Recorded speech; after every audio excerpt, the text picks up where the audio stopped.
네, 수요일 새 아침에 밝았습니다. 안녕하세요. 토마토 모닝쇼 김수경입니다. 중국과 유럽에 이어서 미국까지 전 세계 제조업 경기가 꽁꽁 얼어붙었습니다. 미국의 지난달 ISM 제조업 지수가 기준선 50을 밑도는 것으로 나왔는데요.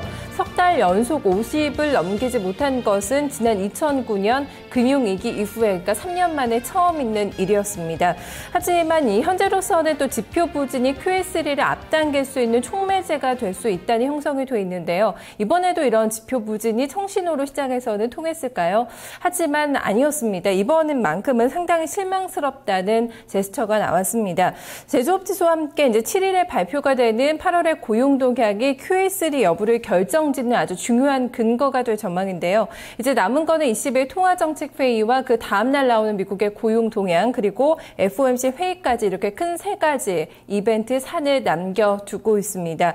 노동절 휴장을 거쳤습니다. 뉴욕장이 이번 주에는 처음으로 좀 하루 늦게 시작이 되는데요. 마감 결과 확인해 보겠습니다. 신한글로벌의 김선영 연구원입니다. 연구원님 안녕하세요.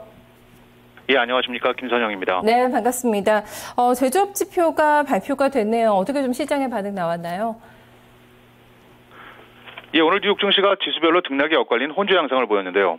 어제까지 노동절 연휴를 마치고 재개장한 뉴욕 증시는 개장 초 유로발 위기감이 다시 고조되면서 비교적 큰 폭의 하락세를 보이기도 했습니다. 먼저 신용평가사 무디스가 EU의 신용등급 전망을 기존의 안정적에서 부정적으로 하향 조정했다는 소식이 약세였습니다. 무디스는 EU 예산의 45% 이상을 차지하는 독일, 프랑스, 네덜란드, 영국 등의 전망이 어둡기 때문에 EU의 등급이 이들의 국가들을 따라가는 것이 당연하다는 입장을 밝히고 있습니다. 이와 함께 스페인의 지방정부인 안달루시아가 10억 달러 규모의 구제금융을 신청하고 스페인 정부는 부실은행인 방키아에게 45억 달러를 투입키로 했다는 소식이 역시 악재로 작용을 오전 중 했습니다.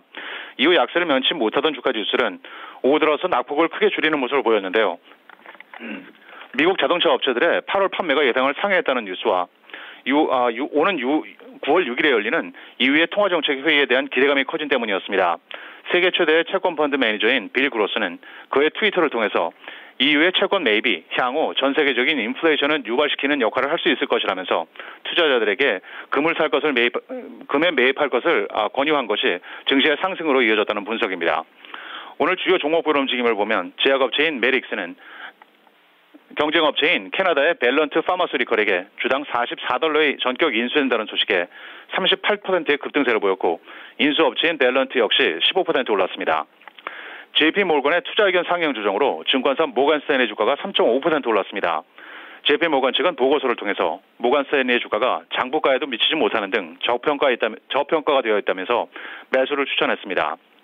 식품업체 캠플스우프는 지난 분기 주당 41센트의 순이익과 16억 달러의 매출을 기록하는 등 증시의 전망을 상회한 실적을 내놓으며 장중 1년 최고치를 갱신하기도 하는 등 강보합권을 보였고 증권사 골드만삭스의 매수 추천에 따라 비디오 게임 판매와 대여업체인 게임스탑의 주가가 8% 올랐습니다. 반면 도이체뱅크가 투자 의견을 보유해서 매도로 하향 조정한 데 따라 반도체 업체인 암홀딩의 주가가 8.5% 하락했고 건설업체 인걸솔 랜드는 증권사 BOA 메릴린치가 투자 의견을 기존의 매수해서 중립으로 하향 조정한 데 따라 2% 하락했으며 마지막으로 오늘 10년 만기 미국의 국채 수익률은 지난주 대비 소폭 상승한 1.58%를 기록했습니다.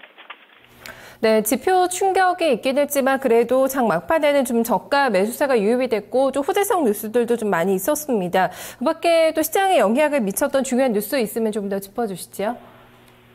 예, 말씀하신 대로 8월 미국의 공급관리자협회 ISM의 제조업 지수가 전달 대비 소폭 하락한 49.6을 기록했다는 소식입니다. 이것은 전망치였던 50을 하회한 수치였는데요. 이로써 미국의 ISM 제조업 지수는 지난 6월 약 3년 만에 기준점인 50을 밑돈 이후 3달 연속 위축세를 이어가고 있습니다. 세부 항목별로는 제품의 가격 지수가 54를 기록해 7월에 39.5보다 크게 상승했지만 신규 주문 지수는 48에서 47로 고용지수 역시 52에서 51.6으로 하락하면서 2009년 11월 이후 최저치를 나타냈습니다.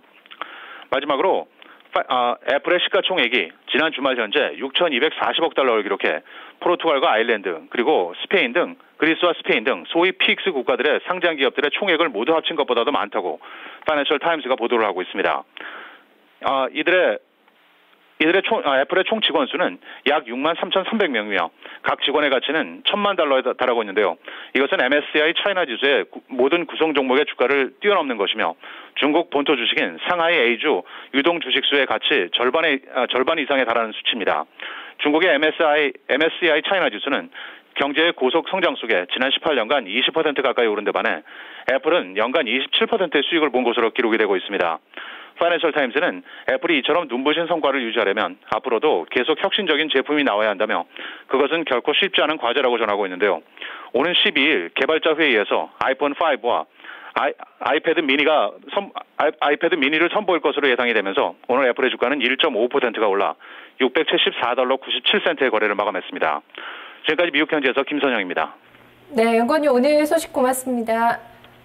예, 감사합니다. 네, 제조업 지표가 안 좋게 나왔는데 미국장 현지 반응보다는 유럽에서의 움직임이 더 안 좋았습니다. 주요국 증시가 좀 큰 폭으로 하락을 했고 하지만 위기국의 증시가 올랐다는 점, 스페인과 그리스 증시의 흐름이 좋았는데요. 눈에 띄는 특징이었습니다. 흐름 자세하게 정리해 보시죠. 김민지 기자입니다.